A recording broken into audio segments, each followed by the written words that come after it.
ఒక ఎగ్జాంపుల్ చెప్తాను చూడండి. ఏంటంటే భర్త భార్యల విషయంలో వెనకట కాలంలో మరి సతీ అనసూయ, సతీ సావిత్రి, సతీ సుమతి అని చెప్పి మనము ఆ పూర్వకాలపు మీరు పౌరాణికమైనటువంటివి మరి నాయన సామాజిక పరమైనటువంటివి అవి ఎంత పాతివ్రత్యాన్ని ఇట్లా ఉజ్జీవము కలగజేస్తున్నాయంటే ఆ స్టోరీస్ ఆ సినిమాలు చూడండి మీరు ఒకసారి. ఇవి చూడకండి, ఇవన్నీ కూడా ఇప్పుడున్నటువంటి యాక్టర్స్ యొక్క తల్లిదండ్రులు ఏఎన్ఆర్ కావచ్చు, ఎన్టీఆర్ కావచ్చు, అలాంటి వాళ్ళే తీసుకోండి.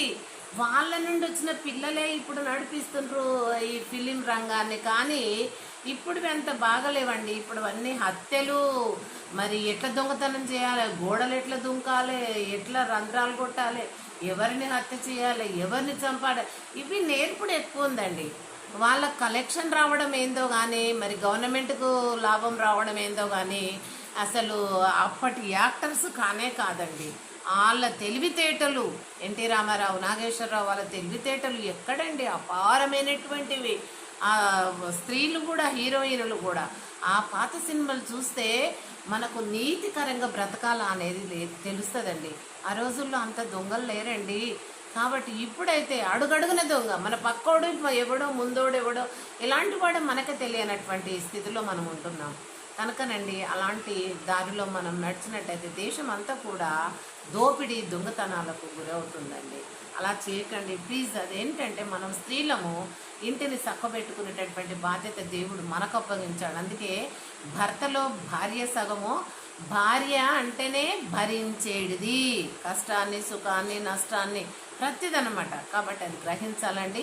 ఇంకోటి, రామానుజాచార్యులు ఏం చేశారు ఒకసారి అంటే, నేను హిమాలయాలకు హిమగిరి శిఖరాలకు వెళ్తున్న తపస్సుకు అని భార్యకు చెప్పి వెళ్తుంటే నేను వస్తానండి అంటది.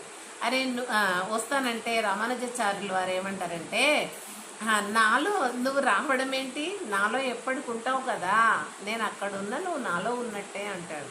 అప్పుడు ఆమె, నేను ఒంటరిని కాదు, ఆయనలో నేనున్నాను, ఆయన నాలో కూడా ఉన్నాడు. అప్పుడు గ్రహించింది ఆ యొక్క పాతివ్రత్యం కలిగినటువంటి ఆ స్త్రీ, రామానుజాచార్యుల యొక్క భార్య. లేకపోతే మీరు వెళ్తే నేను ఎలా ఉండాలని బాధపడ్డది, కానీ నేను ఎక్కడున్నా నీలో ఉంటా అన్నాడు. అంతే కదా, నాలో సగం అన్నప్పుడు నువ్వెక్కడున్నా నాలో ఉంటావు, నేను అక్కడ ఒంటరివాడిని కాదు, ఇక్కడ నువ్వు ఒంటరి కాదు అని చెప్పాడు. చూడండి, భర్త భార్యల అన్యోన్యత, అనురాగము ఎంత గొప్పదండి. మరి అలాంటివి ఇప్పుడు ఏమైనా సినిమాలలో ఉంటున్నాయా? అలా చూస్తున్నామా? ఏమైనా భార్య భర్తను కొట్టడము, భర్త భార్యను కొట్టడము, దోపిడీలు దొంగతనాలు ఏవి చూసినా. ఇంకొక దరిద్రం ఏంటంటే టీవీలో ప్రతిదీ నేరము ఘోరం ఇవన్నీ చూపెట్టడం వల్ల